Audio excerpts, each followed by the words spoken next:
Let's take a look at the first example. We have a resistor which has following color bands. We have red, red, black, gold. Red represents digit 2. That's why I'm going to write 2. And I have another red, 2. Black represents the multiplier 10 to 0. Remember, the third band represents the multiplier. 10 to 0 is 1, so I simply multiply by 1.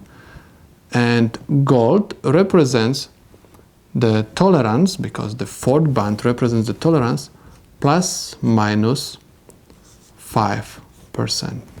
I have 22 times 1 is 22 ohms, plus minus 5%. This is the resistance of this resistor. Another one, we have brown, orange, black, gold. Brown represents digit 1.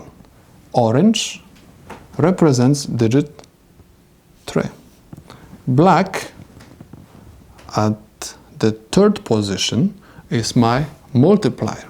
Again, the same thing. I have 10 to 0 is equal 1. And gold is my tolerance, plus minus 5%. Plus minus 5%. 13 times 1 gives me 13 ohms, plus minus 5%. This is the resistance of this resistor.